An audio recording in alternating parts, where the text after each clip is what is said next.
오늘 우리에게 주시는 하나님의 말씀은 고린도후서 10장의 말씀입니다. 할렐루야. 오늘도 주님께서 칭찬하시는 자로, 주님이 마음을 시원케 하는 자로 살아가시는 저와 여러분이 되기를 간절히 소망합니다. 고린도후서의 말씀을 살펴보고 있는데, 오늘부터 시작되는 고린도후서 10장에서 13장까지의 말씀은 사도 바울이 자신의 사도직의 그 권위에 대해서 변호하는 내용들로 채워져 있음을 보게 되어집니다. 바울의 권위에 대적하는 무리들이 고린도 교회 안에 있었고, 그들은 바울의 복음이 아니라 바울의 외모와 그리고 모습과 어떠한 태도에 대한 여러 가지 비난들을 하게 되어집니다. 그리고 그 비난하는, 그 대적하는 이들과 고린도 교회 안에 있는 교인들이 함께 바울을 안타깝게 비난하는 모습을 보게 되어집니다. 고린도후서 전체를 보면은 그들이 바울에 대해서 13가지 정도의 비난을 하고 있는 것을 살펴볼 수 있습니다. 그리고 바울은 그 13가지의 자신을 향한 비난을 오늘 10장으로부터 13장까지 하나하나 그것에 대해서 변호하는 내용을 보게 되어집니다. 비난의 내용들을 살펴보면 바울은 참으로 변덕스러운 사람이다. 그리고 약속을 제대로 지키지 않는 사람이다. 그리고 말이 어눌한 사람이다. 언사가 독선적이고 그리고 권위적이다. 고린도 교회 신자들을 돌보고 교육하는 것이 아니라 방치해두고 있다. 그리고 겁이 많은 사람이다. 자기 자랑이 심한 사람이다. 사도로서 공식적인 추천서 없이 복음을 전하는 그런 선교 사역을 하고 있다. 역사적으로 예수님을 본 적이 없는 사람으로서 자신을 스스로 사도라고 하고 있다. 헌금을 유용하는 사람이었다. 그리고 오늘 10장의 말씀에 보면은 대면하여 직접적으로 볼 때에는 아주 유순한 사람이지만 떠나 있을 때에는 그의 편지나 여러 가지로 볼 때에 굉장히 과격한 그런 이중적인 사람이었다. 그리고 편지에는 힘이 있으나 직접 마주하여 볼 때에 그의 외모가 연약해 보이고 볼품이 없으며 그리고 표현하는 방식이 어눌하다. 마지막 13번째는 자비랑 선교하는 것이 아니라 고린도 교회를 신뢰하지 않고 있기 때문에 그는 스스로 자기 마음대로 선교를 하고 있다. 그러면서 그의 헌금에 대해서도 자신이 스스로 그것을 헌금이라는 이유로 자신의 이익을 그렇게 행하고 있다라고 비난을 하는 것을 보게 되어집니다. 비난의 내용이 중요한 것은 아닙니다. 근데 이 말씀을 보면서 우리는 왜 바울을 대적하는 무리들이 이렇게 바울을 비난하고 있냐라는 것입니다. 그것도 바울이 복음을 전하여 세운 고린도 교회 안에 있는 성도들이 그들에게 복음을 전해주고 그의 믿음의 공동체를 세운 그곳에서 바울을 향하여 비난하고 있다라는 것입니다. 여러분, 바울이 세웠다, 바울이 복음을 전했다, 그것을 넘어서 여러분 고린도 교회는 믿음의 공동체였습니다. 믿음의 사람들이 모인 곳이었고 믿음의 사람들이 함께 연합하여 주의 몸된 교회를 이루고 있는 곳이 바로 고린도 교회였습니다. 근데 그 믿음의 공동체가, 그 믿음의 사람들이 어찌하여 복음을 전하는 이 바울을 향하여 이런 여러 가지, 그것도 많게나 구체적으로 비난하고 있느냐라는 것입니다. 그것을 살펴보기 위해서는 이 고린도 교회의 그 구성원들에 대한 이해가 조금 필요합니다. 고린도 교회 성도들은 대부분 예루살렘 출신이었습니다. 예루살렘 출신인데 그리고 고린도 지역에 모여서 있다라는 것입니다. 그리고 고린도 지역 안에서는 그 지역에 만연하고 있는 수사학과 그리고 신비로운 체험주의 그리고 그리스의 문화들이 그 안에 가득하게 팽배되어져 있었다라는 것입니다. 특히나 그리스의 철학, 이 문화에 그들이 길들여져 있었는데요. 그 문화 중에 하나가 서로 논쟁하고 그리고 서로의 것을 과시하면서 자신의 것을 주장하기 위해서는 상대방을 끄집어 내리는 그런 표현 방식에 그들이 물들어져 있었다라는 것입니다. 그러면서 경쟁하면서 상대편에 대해서 흠을 찾아 비난하기 시작하는 것이 그들의 삶에 있어서 그들의 문화 속에 잦아들었다라는 것입니다. 이것이 바로 이 고린도 교회 성도들 안에 있었던 분위기였다라는 것입니다. 그래서 고린도 말씀에 보면은 누구는 베드로에게 속했고 누구는 예수님에게 속했고 누구는 바울에게 속했다라고 하고 그들이 무리지어 경쟁의식 속에서 서로 당을 짓고 이렇게 나뉘어지는 것에 대해서 바울이 안타까워했다라는 그 말씀을 우리는 잘 알고 있습니다. 여러분, 우리가 믿음 생활을 하면서도 여전히 우리가 내려놓지 못하는 것들이 있다는 것입니다. 내가 어디 출신이다. 내가 이 교회에 오랫동안 있었던 터줏대감이다.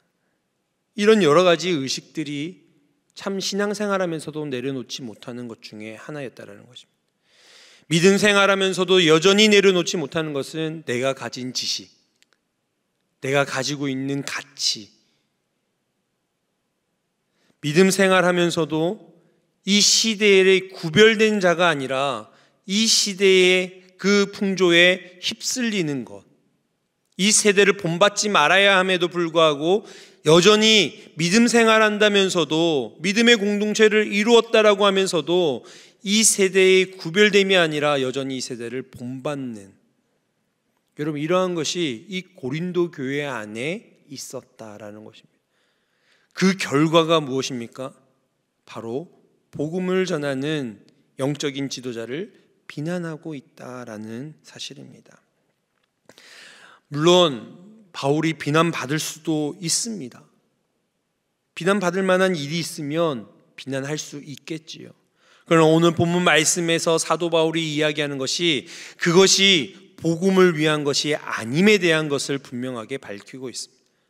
그리고 교회를 세우고 복음을 세워가는 일이 아님에 대해서 지적하고 있는 것을 우리는 보아야 한다는 것입니다. 그렇습니다. 여러분 교회 안에서 안타까움이 들 때가 있지요. 아쉬움이 들 때가 있습니다. 그래서 막 이야기하고 싶을 때도 있어요.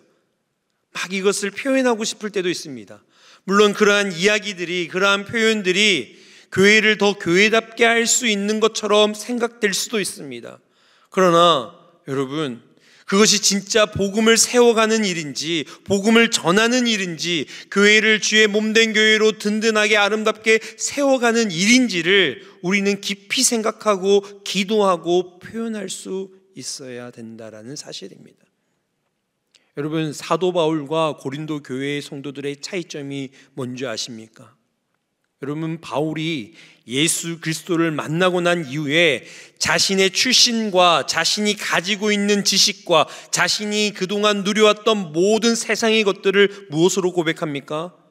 배설물로 고백하고 있다. 당연히 버려야 하는 거고 반드시 버려야 하는 쓰레기요 배설물로 고백했던 것입니다.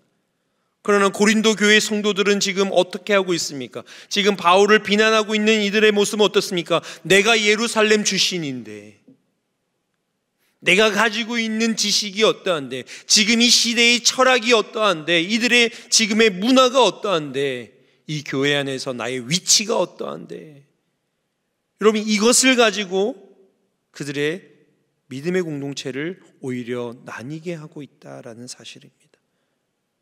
여러분 이 차이점이 보이십니까?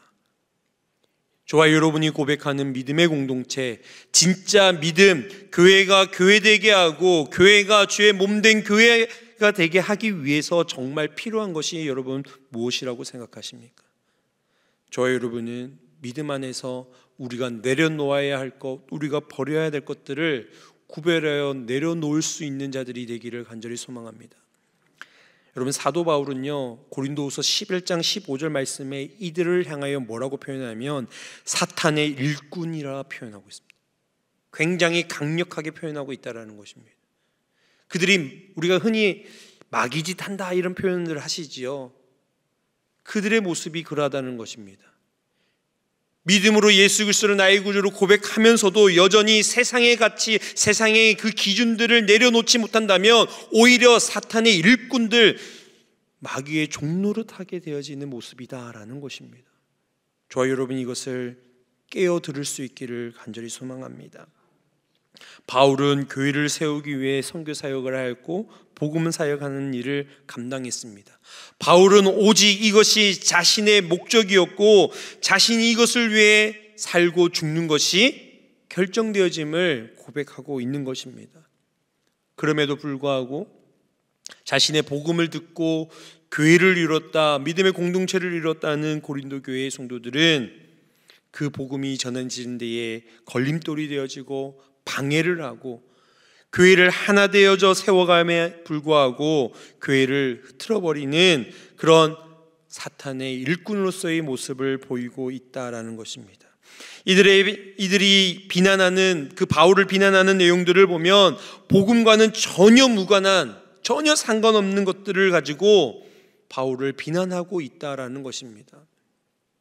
앞서 말씀드린 대로 비난받을 만한 것이 있으면 비난받을 수도 있겠지만 사실 그들의 비난은 그 어떤 것도 복음이나 본질적인 그 신앙과 믿음 안에서는 불필요했던 비난이었음을 보게 되어집니다. 저와 여러분은 이것을 깨어 분별할 수 있기를 소망합니다. 여러분, 우리는 비본질적인 거에 목숨을 걸지 말아야 합니다. 저와 여러분의 우리에게 허락하신 생명과 목숨은 오직 주의 복음, 우리에게 주신 이 생명력은 주의 영광을 위해 내어드릴 수 있는 자들이 되기를 간절히 소망합니다. 나의 유익과 만족을 위해서, 내가 이루고자 하는 어떠한 목적을 위해서가 아니라 비본질적인 문제에 우리의 에너지를 쏟는 것이 아니라 하나님이 기뻐하시고 하나님이 기뻐하시는 그 모든 복음을 전하는 일에, 주님의 몸을 이루는 교회를 든든하게 세워가는 일에 저와 여러분의 헌신과 섬김과 우리의 생명과 목숨을 주님 앞에 올려드릴 수 있는 자들이 되기를 소망합니다. 여러분, 그럴 때에 교회가 진짜 교회 되어지는 것입니다. 휴가 기간에 저랑 이제 부교육자 생활을 같이 했던 목사님 담임 나가셔서 그 교회에 가서 예배를 드리고 왔는데요. 목사님과 이런저런 얘기를 하고 또 우리 같이 이제 사역했던 목사님들과 휴가 기간 때 만남을 가지면서 교제하면서 얘기를 들으면서 참 건강한 교회를 찾기가 쉽지 않다는 느낌을 사실 받았습니다. 저도 선후배 동기 따지면 간접적으로 경험할 수 있는 교회들이 많게는 수백 개, 뭐 1000개 넘어가지 않을까요? 이렇게 얽히고 설켜서 이렇게 알아가는 교회들.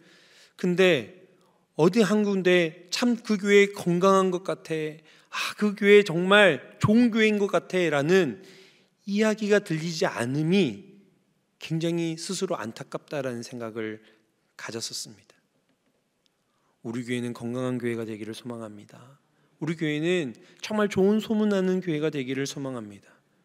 그러면 여러분, 그 교회가 되기 위해서는 어찌해야 됩니까? 여러분, 좋은 교회는요, 복음을 위해 존재하는 교회가 좋은 교회입니다.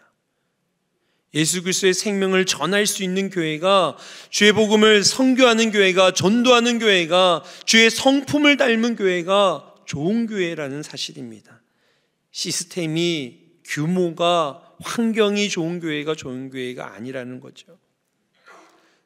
좋은 성도들이, 좋은 믿음의 그 구성원들이 함께 연합하여 믿음의 공동체를 이루는 그 교회, 바로 우리 광양제일교회가 되고, 그 교회가 좋은 소문나는 교회, 건강한 교회가 될 수 있기를 간절히 소망합니다. 그렇다면 우리는 진짜 내려놓아야 할, 버려야 될 것들을 깨달아 내려놓고 버릴 수 있는 그러한 결단이 저와 여러분 가운데 있기를 간절히 소망합니다. 15절에서 16절 말씀에 보면은 이미 사도행전 15장의 말씀에 나오는 내용들입니다. 예루살렘 공회에서 선교지를 이렇게 나눌 때에 그들이 합의했음에도 불구하고 예루살렘에서 유대인들이, 그리스도인들이 바울이 세운 고린도 교회에 들어오게 되어지고 선교 사역을 함에 있어서 혼란을 야기시키고 있는 내용이 담겨져 있습니다. 즉 예루살렘 공회에서 세운 질서를 그들이 지키지 않음으로 복음 전하는 선교 사역에 방해를 주고 있다라는 뜻입니다. 여러분, 교회를 바르게 세워감에 있어서 누군가를 비난함에 있어서 여러분 왜 그러한 일들이 계속해서 일어날까? 공동체 안의 질서를 따르지 않기 때문입니다. 교회 안에 하나님이 주신 그 질서의 권위에 순종하지 않기 때문에 그러한 일들이 일어난다라는 것입니다. 그러면 저와 여러분이 따라야 될 권위가 무엇이겠습니까? 그것은 하나님의 말씀인 줄 믿습니다. 하나님의 말씀이 기준이 되어 그 말씀에 순종하는 자로 살아갈 때에 우리 안에 나뉘어짐이 아니라 오히려 하나 되어짐을 경험하게 되어집니다. 주의 말씀에 온전히 순종하여 나아갈 때에 교회 공동체를, 질서 있는 공동체를 세워갈 수 있다는 사실을 우리는 명심해야 합니다. 가끔은 우리는 말씀보다 내 주장이 앞설 때가 있어요. 내 판단과 내 생각이 앞설 때가 있다라는 것입니다. 여러분, 이것을 우리는 깨달아 주의 말씀에 순종하여 하나님이 세우신 그 질서에 순종할 수 있는 저와 여러분 되기를 소망합니다. 근데 말씀을 살펴보면서 이런 생각이 들 수 있습니다. 바울은 왜 변호를 하지? 그냥 복음을 전하며 주의 사도로 살아간다면 그 비난도 묵묵히 감당하고 그냥 품어주고 그래야 되는 거 아니야? 왜 바울은 굳이 몇 장에 걸쳐서 자신을 향한 비난을 하나하나 그렇게 변호를 할까? 바로 공동체를 지키기 위함이다라는 것입니다. 바울이 자신을 위해서가 아니라 하나님이 복되게 하여 주의 몸된 교회 세운 교회 공동체를 세워가기 위하고 지켜가기 위해 변호하고 있다라는 것입니다. 바울의 목표는 하나님을 믿는 사람들이 믿음의 공동체를, 교회를 세우는 것이고 지키는 것이 바울의 목적이었다라는 것입니다. 끊임없이 비난하고 끊임없이 싸우고 다투고 나뉘어지면 여러분, 교회가 교회되지 못할 때에 복음이 전해지지 않는다라는 것입니다. 맨날 지들끼리 싸운다 그러고 교회 오지 않아요. 우리가 그런 마음으로 아무리 물량으로 선교한들 선교의 열매가 맺혀지겠습니까? 여러분, 저와 여러분이 서로를 바라보며 비난하는 것이 아니라 서로를 세워주고 서로를 품어주고 사랑으로 하나님 주신 아름다운 공동체를 이뤄갈 수 있기를 간절히 소망합니다. 그래서 사도 바울은 자신을 향한 이 비난을 통하여서 진짜 믿음의 공동체, 진짜 믿음의 사람이 어떠한지를 우리에게 깨닫게 해주고 있다라는 것입니다.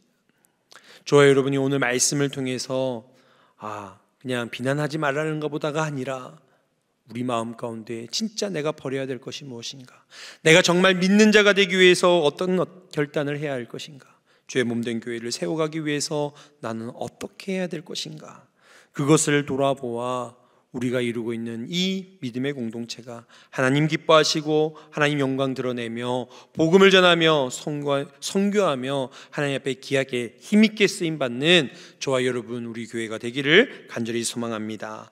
이 시간 말씀을 생각하며 함께 기도하기로 원합니다. 하나님, 우리가 세상 속에서 세상의 비난의 대상이 되지 않게 하시고 올바른 삶 모습을 가지고 서로를 사랑하며 주 안에서 칭찬받을 만하고 주 안에서 자랑할 만하고 주 안에서 인정받는 성도들이 되게 하여 주옵소서. 그래서 우리 광양제일교회가 건강하고 든든하여 주님 앞에 귀하게 쓰임받는 교회 되게 하여 주옵소서. 후반기 사역 가운데도 우리가 하나 되게 하여 주시고 기도하며 애쓰며 수고할 때에 하나님이 기뻐하시는 아름다운 생명의 구원의 복음의 열매를 맺어갈 수 있는 후반기 사역이 되게 하여 주옵소서. 우리 교회 안에 있는 여러 사역들과 또한 이 사역을 감당해 나가고 있는 담임 목사님과 목회자들과 또한 해외에 나가 있는 선교사님들을 위해서 함께 기도하며 나아가겠습니다.